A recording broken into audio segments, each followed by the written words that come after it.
and welcome. My name is Ger McCarthy and I'm joined on the line by the West Cork League PRO, Mike Helen. Mike, how are you? Very good, Ger. Thanks for taking the time to have a quick chat. We're here today to talk about the return of the West Cork League season, which began last weekend. There's been a few games in some of the cup competitions prior to that, but last weekend, Mike, really was the big start for both the Championship and the Premiership, with quite a few interesting games that went ahead. None more so than in Mahona, where I was myself reporting for the Southern Star, where the defending champions Dunmanway Town lost at home 2-0 to Clonakilty Town, and new look Clonakilty Town, having amalgamated with Clonakilty AFC. Very, very entertaining game, which you can read in this week's Southern Star match report. Alan Ward getting both goals, but I guess, Mike, the big headline coming out of that is that the defending champions going down 2-0 in their opening game. A lot of people talking about Clonakilty before the season started at the media launch, and it looks like they're going to be very strong this year. Yeah, that's true. I suppose, like, if you look at last year, even with the two Clan teams, Clantown AFC and Clan AFC and Clantown, they're always hard teams to play against. So with the two teams now together, I think they're going to be quite a force now, and they're after setting their stall there now last week, especially away to the champions, to 2-0 defeat. It's pretty comprehensive, and they'll be a tough team to stop this year, Ger. Yeah, and just on that match report, which you can read in this week's Southern Star, I mean, it could and should have been quite a bit more. They had a good few chances cleared off the line. Having said that, Dunmanway missed a penalty at 1-0. It could have been quite different, but as good starts go, that's about as good as John Mousey Lee could have asked for with Clonakilty Town. And another team that did quite well on the opening weekend are the club that you used to manage last season and got so close to winning the Premier Division title, Ballyhob. They took on Bunratty United, and a good start for them as well. Yeah, great start for Ballyhob. They went over there to Town Park on Sunday morning, and they faced a very, very young Bunratty squad, and it was a difficult game for them. It was the Bunratty lads played very, very well, and the future is going to be very bright for Bunratty to keep those guys going. They had Colin Carey was playing with Bunratty now. He's around a good while, but he caused a lot of trouble for Ballyhob. A very smart player and a lot of experience, but Danny McSweeney over in Scull is doing a great job with that team, and they'll do well if they keep going. On the Ballyhob side, the all reliable Mark Cronin got 2 goals for Ballyhob, and it was a shaky start for Ballyhob, really, to be honest with you. But I think the success over in Ballyhob will completely depend on the GA Island Rovers and Gabriel Rangers this year. So it'll be interesting to see what happens. They have a tough fixture at home now next week.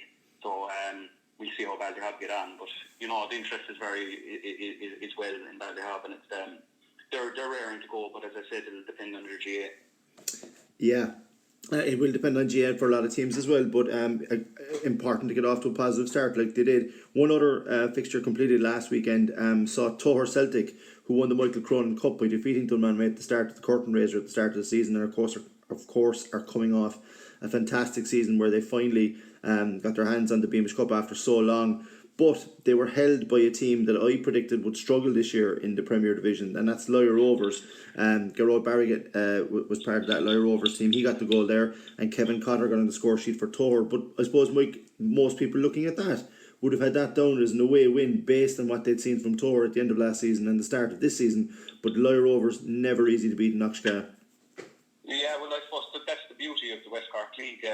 If you look at last season, where Dunmanway Town and Ballyhob went all the way to the playoffs, and it was only one kick of the ball that decided the title. I think the start of this league was muchly anticipated, And if you look at that fixture with Lyre Rovers and the Beamish Cup champions going to Lyre, you'd expect Toher Celtic to win, but Lyre Rovers are always a tough team at home. Any time I've ever played against them or I've seen them playing, they're always a tough team at home in Lyre. And it was a cagey start in the Premier Division. With Ballyhob winning 2-1, Clantown taking Dunmanway 2-0, and the draw with Toher Celtic. It makes a very cagey start in the Premier Division, but it's always going to be cagey in the first week, especially with 8 very, very strong teams in the Premier Division. You see Toher Celtic dropping point, or going to Lyre, 1-1 draw. It's very interesting. Yeah, it is, and as you said, like very little margin for error when there's only 8 clubs in the top tier this year. We'll talk about Doris and Drina at the end of this podcast, because we just want to briefly go back over the opening weekend of the championship, the O'Brien Water Services Championship Division. Bunch of games played on the first Sunday in September, with Baltimore winning a 7-goal thriller away to Drina Rangers B. Kilbrittain Rovers defeating Salan 4-2. Riverside, a young Riverside team, getting off the mark away to Skibbereen 3-1 at the Baltimore Road.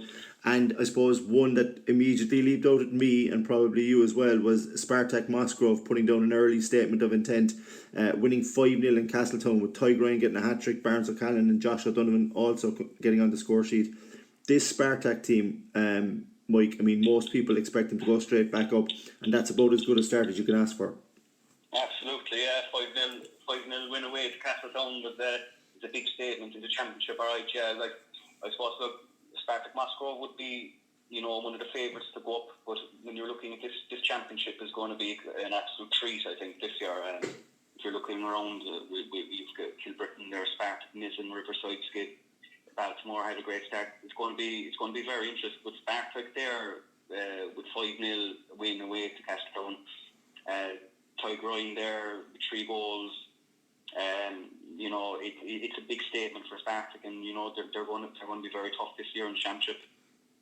As well as that 7-goal thriller between Baltimore and Drina Rangers B. Drina Rangers B are always tough at this level, but Paddy Bahan got a hat-trick, and Dennis McCarthy also scored. He was there on the media night when we launched the new West Cork League season in the Parkway Hotel in Dunmanway.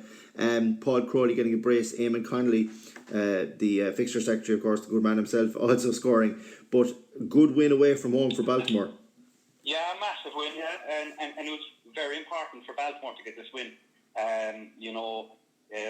Baltimore will be wanting to be competing in the top 6 of the championship this year, and hopefully push on promotion. And the Paddy Bohan there with a hat trick for Baltimore. He's a serial goal scorer for Baltimore, and he always was a big goal scorer for Baltimore. So if they can keep the likes of Paddy playing and keep the momentum going, it could be a great year for Baltimore. But it was an important win for them if they want to get into the top 6 this year, absolutely. What about Riverside Athletic, Mike? 3-1 at the Baltimore Road. Skib, obviously, young team, Niall O'Regan scoring their goal, but Aaron O'Driscoll is a name I'd say we're going to be hearing a bit this season. He scored twice, and Jake Draper also scored. But that's a new look Riverside with a new home ground at Carberry Park, and a lot of eyes on them as well. 100%, yeah. Riverside Athletic are an exciting team, a team that I'm looking forward to see how they progress. You mentioned there Aaron O'Driscoll there. I watched Aaron O'Driscoll against Kilbrittain Rovers in the Parkway Cup, and he's an exciting player. He's going to be a player for the future, definitely, in the West Cork League, and he's one to watch. But a great win away in Skibbereen. Skibbereen's not an easy place to go to, but I think that pitch inside Skibbereen was always going to suit Riverside. They've got a blend of youth and a blend of experience in that team, and they're going to be tough. They're going to be tough to beat this year, and especially over in Carberry. Won't be easy for teams to travel over there. It's a tough enough ground to go to, and they could be a dark horse for the championship this year, Ger. I do believe that, yeah.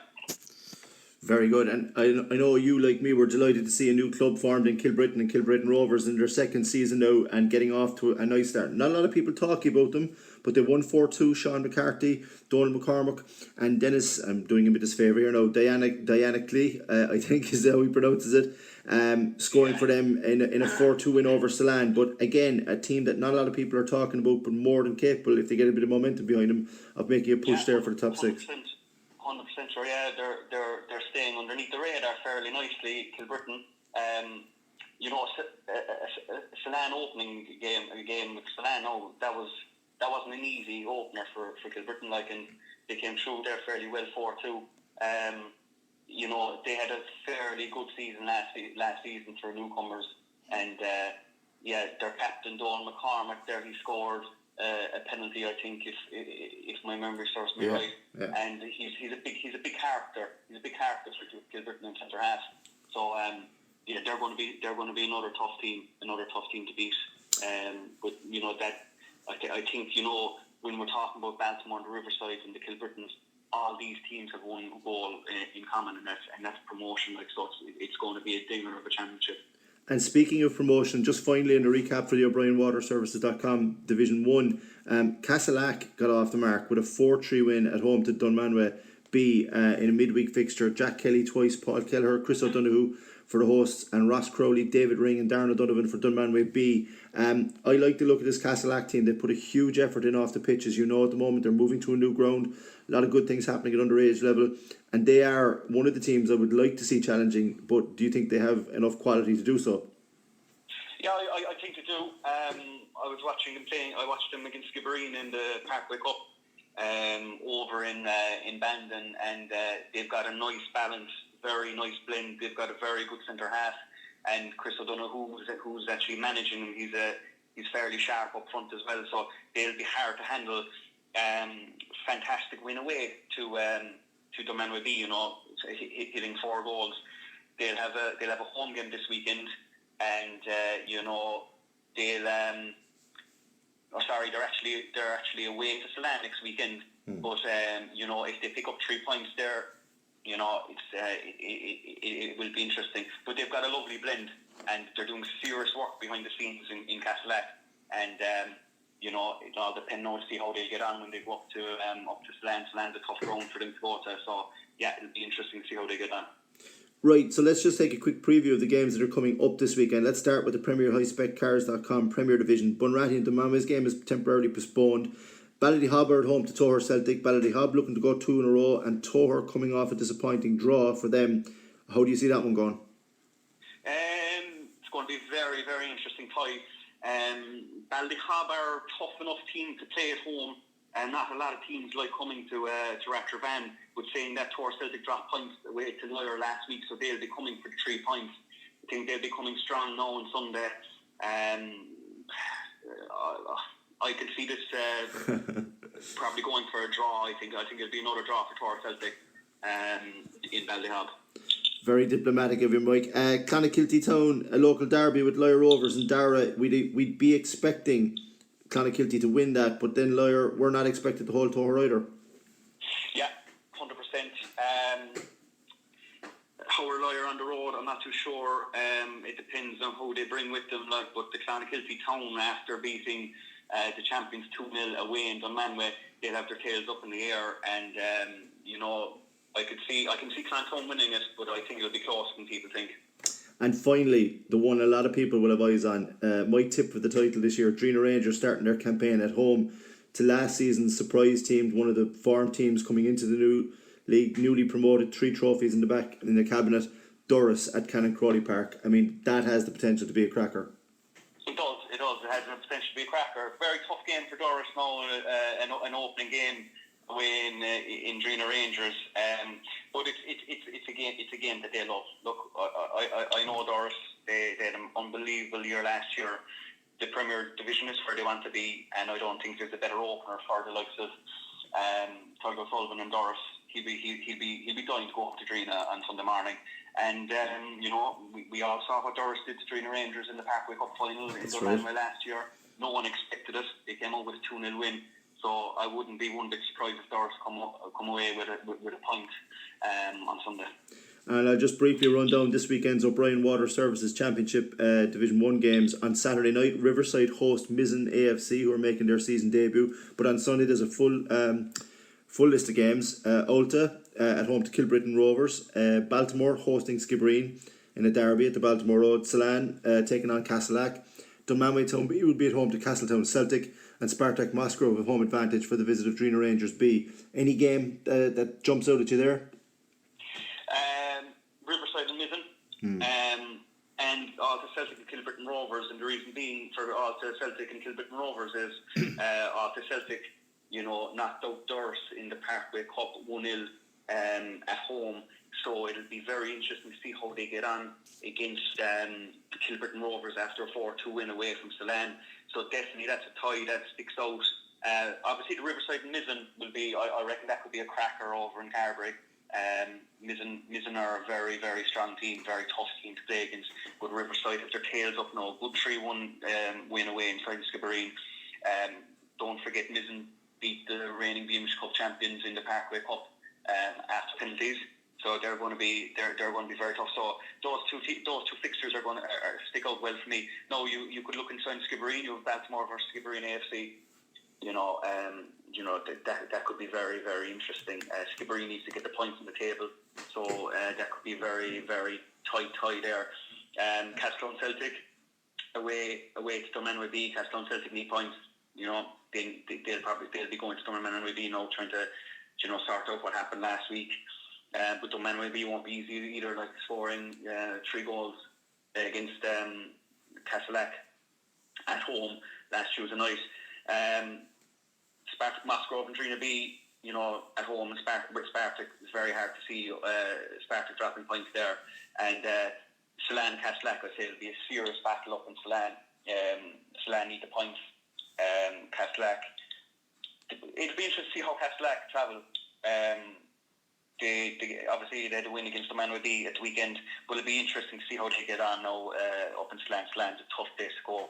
So yeah, it's the O'Brien Water Service Championship is going to be an absolute dinger of a league this year, and it's very hard to pick out a fixture out of those. They're all fantastic fixtures in my eyes, and it'll be a pure treat this weekend, I think.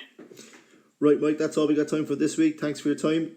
Remember, you can follow all the matches, information, updates on the West Cork League's website. Just search for West Cork League. They're also on Twitter, they're on Facebook, and you can also follow match reports, previews and roundups in the Southern Star and Evening Echo every week. We'll talk to you again soon.